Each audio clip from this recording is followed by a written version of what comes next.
তো আমি জিনকাটা ৰাজভুয়া সূত্ৰ নিৰ্বাচন কৰাৰ একটা কাৰণ আছে, কাৰণ জিনকাটা মানুষ সেইকেইজন মানুহ মোৰ পূৰ্বৰ পৰিচিত। ইয়াৰে দুজন গোলাপী ভকত আৰু জয়ন্ত ভকত আহচোন অকণমান আগবাঢ়ি চিনাকি কৰাই দিওঁ। গোলাপী ভকত মোৰ শিক্ষকতা জীৱনৰ দ্বিতীয় বেচৰ ছাত্ৰী আৰু চতুৰ্থ বেচৰ ছাত্ৰ জয়ন্ত। আমি ইয়াতে কোনো ধৰ্ম কৰিবলৈ অহা নাই, আমি কৰিবলৈ আহিছোঁ জগতগুৰু শ্ৰী শ্ৰী শংকৰদেৱৰ অসমীয়া ভাষা সাহিত্য সংস্কৃতিলৈ যি অৱদান আগবঢ়াই থৈ গৈছে, অসমীয়া সংস্কৃতিৰ যি স্বৰ্ণীল অধ্যায় তাৰে এটা অধ্যায় এইবাৰ আমি পাঠ হিচাপে পাইছোঁ। গুৱাহাটী ইউনিভাৰ্চিটিয়ে পাঠ্যক্ৰমত চয়ন কৰিছে আৰু আমি তাক পঢ়িব লাগে। আৰু এইখিনি পঢ়াবলৈ গৈ পেলাই ডক্টৰ জ্যোৎস্না দেৱী তোমালোকৰ বাইদেউ যি কথাটো ফিল কৰিছে যে আমাৰ বহু ল'ৰা ছোৱালীয়ে সত্ৰীয়া সংস্কৃতিৰ কথা কোৱাৰ পিছতো অনুধাৱন কৰিব নোৱাৰে, জড়িত আছে। সেইখিনি বিষয়ে আমি আমাৰ যিহেতু ইয়াতে সত্ৰৰ তেওঁলোকে কৰি দেখাম বুলি কৈছে, তোমালোকে নিশ্চয় মন কৰিবা সেই বিষয়ে। আৰু সেইখিনিৰ লগতে আমি যদি তোমালোকৰ সেই অনুষ্ঠান পৰিৱেশন কৰি থাকে বা কৰি উঠাৰ পিছত তোমালোকৰ এই বিষয়ে জানিবলগীয়া কিবা আছে বা সত্ৰৰ তোমালোকে মই ভাবো আমাৰ এই অনুষ্ঠানটো শেষ হোৱাৰ পিছত আমি সত্ৰখন অলপমান ভালকে নিৰীক্ষণ কৰিম যে ইয়াতে কি কি আছে বা তেওঁলোকে কোৱাৰ পিছত আমি সেই বস্তুখিনি আমি চাবলৈ বেছি সুবিধা হ'ব।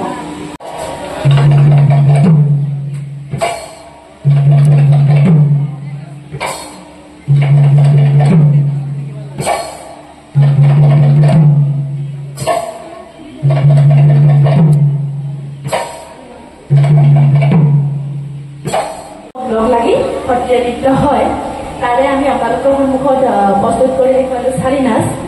এতিয়া চাৰি নাচৰ ড্ৰেছখিনি হ'ল আমাৰ এইখন মূৰত লোৱাখন উৰণি বুলি কয়, তাৰপিছত এনেকে এইটো যে কপালি বুলি কয় মূৰত মৰাটো, তাৰপিছত গলত যিকোনো মানে অসমীয়া গহনা পিন্ধি লয়, তাৰপিছত ওপৰত যিখন এনেকে লৈছে এইখনক আঁচল বুলি কয়, কঁকালত মালাখনক কিংকিনি বুলি কয়, এইখন ঘূৰি বুলি কয়, তাৰপিছত ভৰিত নুপুৰ থাকে, মানে এইটো অপচনেল, পিন্ধিবও পাৰে নিপিন্ধিবও পাৰে, কিন্তু সেইটো ধৰি লয় আৰু থাকিব। সেইটোৱে হাতত গামখাৰু। এইখিনি হৈছে চাৰি নাচৰ ড্ৰেছ। তাৰপিছত এইটো হৈছে মানে ছোৱালীৰ নাচ, এটা পুৰুষৰ নাচ আৰু প্ৰকৃতি নাচ দুই ধৰণৰ থাকে। এইখিনি হৈছে আমাৰ প্ৰকৃতি নাচ। তাৰপিছত পুৰুষৰ নাচত হ'লে এতিয়া গোসাঁই নাচত বা কৃষ্ণ নাচত একেই ধৰণৰ ড্ৰেছ কৰে, অকল মানে মূৰত হৈছে কৃষ্ণ নাচত তাৰমানে কেনেকুৱা বালক কৃষ্ণ নাচ, বালক কৃষ্ণ নাচত তেতিয়া মূৰত ধৰি লওক কীৰ্তি থাকে, আৰু যিহেতু যুৱ অৱস্থাত গোসাঁই নাচখন সেইখনত মানে কলকাটো হেৰি হিচাপত থাকে আৰু মানে। তাৰপিছত ঝুমুৰা নাচত ঠিক তেনেকৈ ল'ৰা ড্ৰেছ কৰি লোৱা হয়, ওপৰত তেনেকৈ মানে যিটো ল'ৰাৰ খুটিৰ ওপৰত পাঞ্জাবী, কঁকালত হেৰিয়ে ৰিহাই এনেকৈ থাকে কঁকালি, এইখিনিয়ে আৰু। সমাজৰ কৃষিজীৱী সমাজৰ কৃষিকৰ্মত মহিলাসকলে কি কি কৰে এই গীতটিৰ জৰিয়তে, এই নৃত্যভাগীৰ জৰিয়তে ধুনীয়াকৈ পৰিৱেশন কৰা হ'ব। তো এইখিনিয়ে কৈছোঁ যে গোৱালিনী নৃত্য মূলতঃ কোচ ৰাজবংশী জনগোষ্ঠীৰ এটি কৃষিভিত্তিক নৃত্য। তো ইয়াতে কোচ ৰাজবংশীসকলৰ কৃষি কৰ্মৰ এটা সুন্দৰ ছবি আপোনালোকে দেখিবলৈ পাব। গোৱালিনী নৃত্য আপোনালোকে বহুত দেখিছে, তো আমিও দেখুৱাবলৈ লৈছোঁ গোৱালিনী নৃত্য। আৰু এই নৃত্যত নাচনীসকলে যিখিনি পিন্ধিছে এইখিনি সম্পৰ্কে মই অলপ কৈ দিছোঁ যে কোচ ৰাজবংশীসকলৰ জাতীয় পোচাক পাতনি অলপি পিন্ধিছে, খোপাত ফুল লৈছে, ভৰিত হয়তো কোনোবাই পিন্ধিছে ঘুগুৰা, আৰু ডিঙিত চন্দ্ৰহাৰ সূৰ্যহাৰ জাতীয় পিন্ধিব লাগে। তো এওঁলোকে যিখিনি গোটাব পাৰিছে পিন্ধিছে, আৰু আজি এইটো কোনো প্ৰতিযোগিতা নহয়, প্ৰদৰ্শনে, সেইকাৰণে হয়তো অলপ কমকৈ পিন্ধিছে, গৰমো পৰিছে। আৰু চুৰি পিন্ধিছে, আৰু এইখন যিখন লৈছে এইখন আচলতে পিছতে এইখনৰ নাম হ'ল আওচা আৰু এইখন যিখন পিন্ধিছে এইখনৰ নাম হ'ল পাতানি। তো এইখিনি কৈছো। এতিয়া আপোনালোকে কোচ ৰাজবংশীৰ এই গোৱালিনী নৃত্য কৰক। ধন্যবাদ।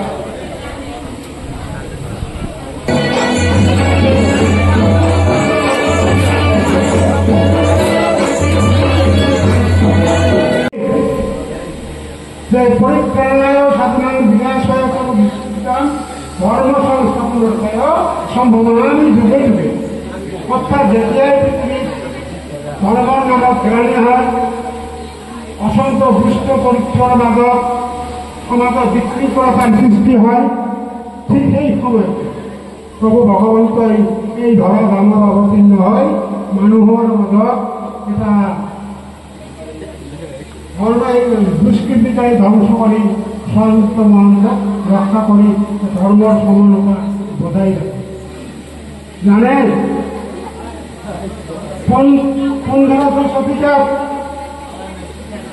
আমাৰ এই অসমত এই উত্তৰ পূৰ্বাঞ্চলত ধৰ্মৰ নামত বহুতো বিভাজনী হৈছিল। বিভিন্ন যাগ যজ্ঞ পূজা পাতল বলি বিধান এনেকে কি নৰবলিৰ প্ৰথা আছে। তেনেকৈ এখন সময়ত গুৰুজনাই দেখিলে এইবিলাক আমাৰ ধৰ্মৰ প্ৰতিপন্থী, এইবিলাক আমাৰ ধৰ্ম নালাগে। তেতিয়া গুৰুজনে কি হ'ল বিভিন্ন শাস্ত্ৰ ধ্যান কৰি দেখিলে যে কলিত 4টা যুগ সত্য পিতা দাপৰ কলি 4 যুগৰ ভিতৰত এই কলি যুগত নাম ব্যতিৰিক্ত আৰু গতি নাই। এই নাম কৰ্তাম গীতা আৰু ভাগৱত, ভাগৱতৰ নাম আৰু গীতাৰ শৰণ। এই দুই ধৰ্ম দুইখন শাস্ত্ৰ অৱলম্বন কৰি গুৰুজনে কি প্ৰতিষ্ঠা কৰিলে? এক স্মৰণীয় ভাগৱতী বৈষ্ণৱ ধৰ্ম। গুৰুজনে কি ধৰ্ম প্ৰচাৰ কৰিলে? এক স্মৰণীয় ভাগৱতী বৈষ্ণৱ ধৰ্ম। এক স্মৰণ গীতাত আছে সর্বধর্মের পরিচালিত মান শরণভূত অহংকার সর্বপ্রবদ্ধ মোক্ষ স্বামী মা সুখ। অর্থাৎ সর্বধর্মতে এই এক স্মরণ সাক্ষাৎ সুদীর বিশ্বাস থেকে লইক আমার নকরিব ভাই হের করম উদ্ধার সমস্ত পাপতময় করিব উদ্ধার। কর্ম কি কি? ধর্ম কি কি? কর্মমার্গ, জ্ঞান মার্গ আর ভক্তি মার্গ। কর্মমার্গ জ্ঞান মাৰ্গৰ ভিতৰত প্ৰাধান্য দিয়া নাই, অকল ভক্তি। ভক্তি মানে নাম ধৰ্ম আৰু গীতা আৰু ভাগৱত হৈছে নাম গতিকে কলি এই নাম ধৰ্মকে প্ৰতিষ্ঠা কৰিলে আৰু তাৰ লগত সংগতি ৰাখি এই সত্ৰ নামঘৰত প্ৰতিষ্ঠা কৰিলে। তেনেকৈ আমাৰ মাজত সত্ৰ আহিল আৰু অসমত বৰ্তমান 800ৰো অধিক বিভিন্ন ঠাইত বিভিন্ন শাখা আছে, সত্ৰ আছে, নামঘৰ আছে। তাৰে ভিতৰত শ্ৰেষ্ঠ হৈছে 3খন: উজানি, কমলাবাৰী, কামৰূপত বৰপেটা আৰু হাতীত হৈছে মধুপুৰ সত্ৰ।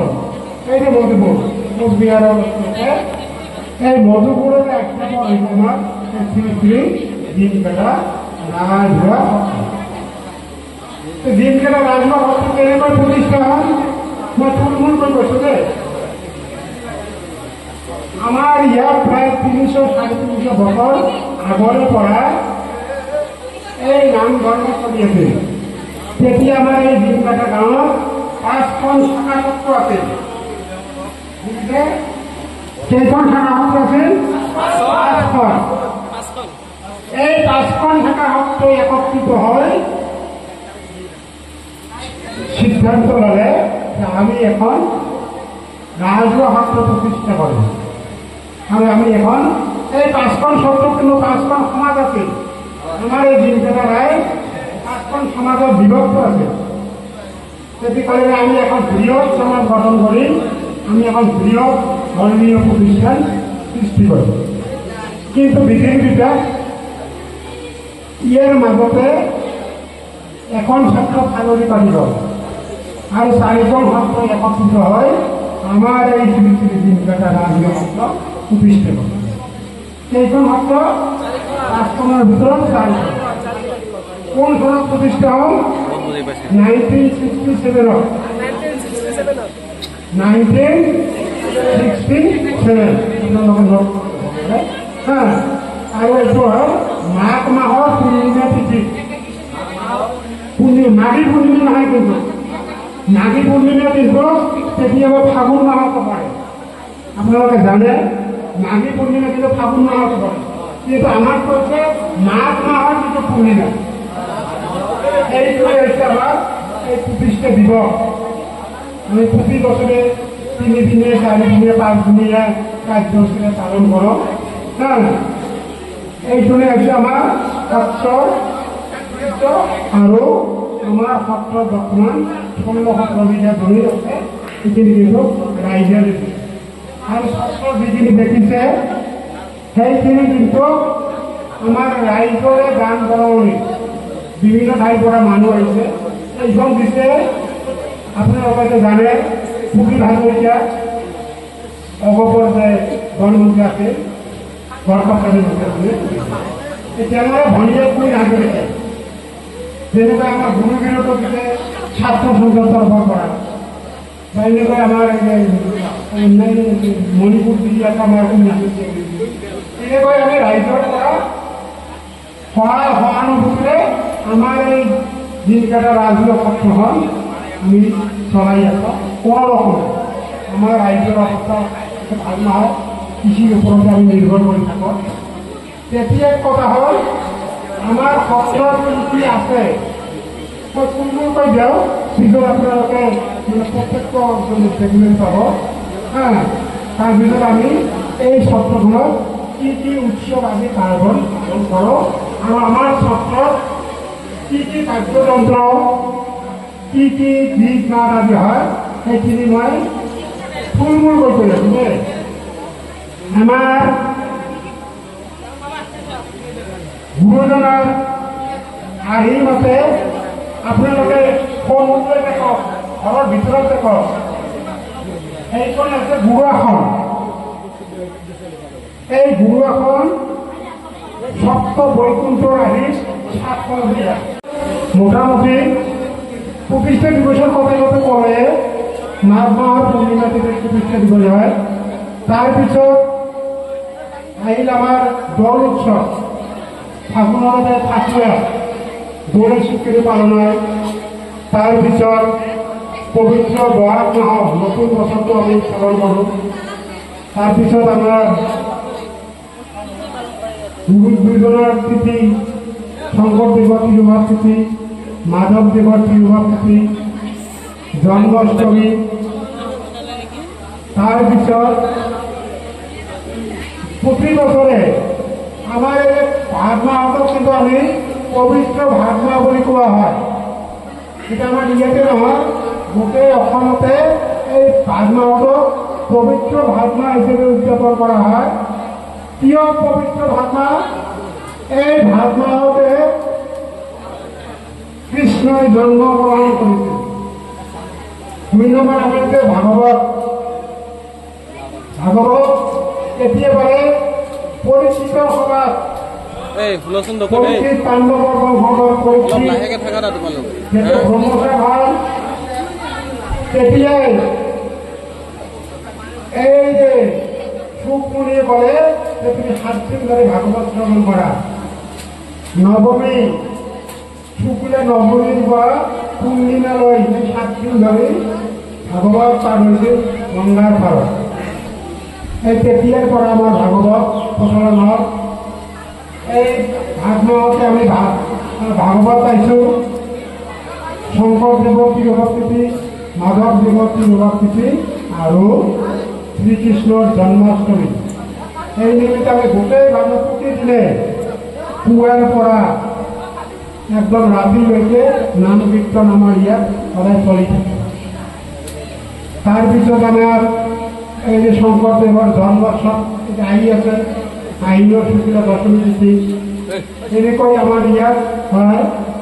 আৰু আমাৰ সত্ৰত 14 প্ৰসংগ, ৰাতিপুৱাৰ পৰা সন্ধিয়ালৈ 4টি প্ৰসংগ। এতিয়া এইখিনি আমাৰ যেহেতু অনুমোদন ইয়াতে মই আৰু বেছিকৈ নকওঁ আমাৰ পালনাৰ লগতে আমাৰ বাদ্যযন্ত্ৰ কি ব্যৱহাৰ হয়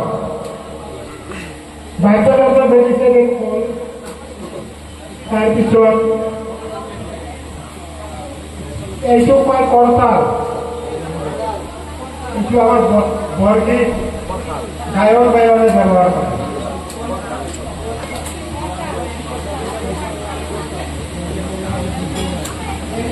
খুঁটিতাল খুঁটিতাল এই খুঁটিতাল নিয়ে আমাদের গুরুগুলির প্রসঙ্গ করা হয় গতিকে খুঁটিতাল কিন্তু সকল কাজে ব্যবহার না হয় খুঁটিতাল ব্যবহার না তো আমার গুরুগুলির থেকে প্রসঙ্গ হয় তেতিয়া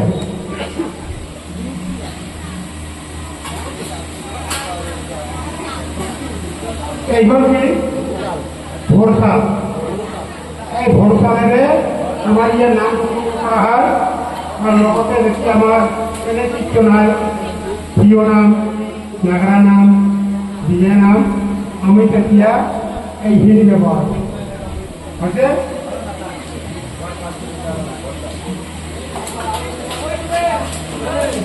এতিয়া আমাদের কীর্তন ঘরের ভিতর ফলে আৰু কিন্তু আছে আমাৰ নাগৰা আছে নাগৰাটো ইয়াত নামি কোনো কথা আছে নাগৰাটো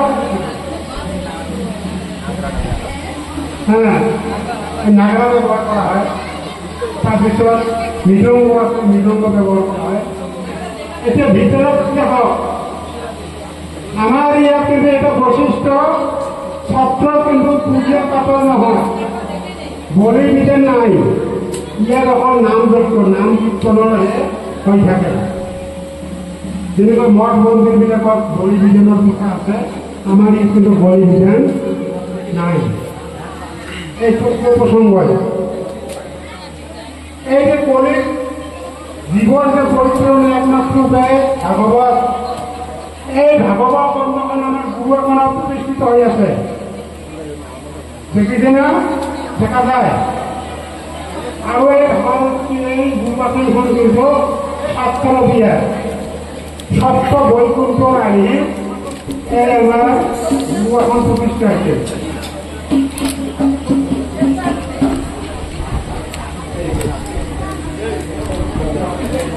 এই যে নাগৰা নাগৰা কথা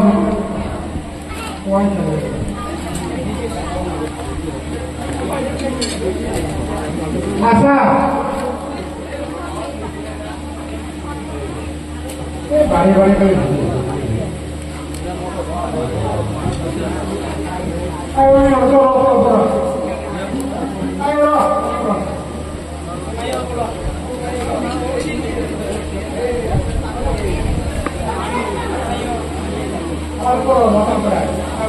এক মিনিট পৰে আৰু এদিন চাওক ঘৰৰ ভিতৰত এটা ডবা আছে ডবাটো দেখছে ডবাটো কিন্তু কেতিয়া বজোৱা হয় দুপৰীয়া নাম প্ৰসংগৰ পিছত কিয় বজোৱা ইয়াত আমি নাম কীৰ্তন কৰিলো কলিৰ যজ্ঞ হৰিৰ নাম বিশ্বৰ শান্তি হৰিৰ নাম ধৰ্ম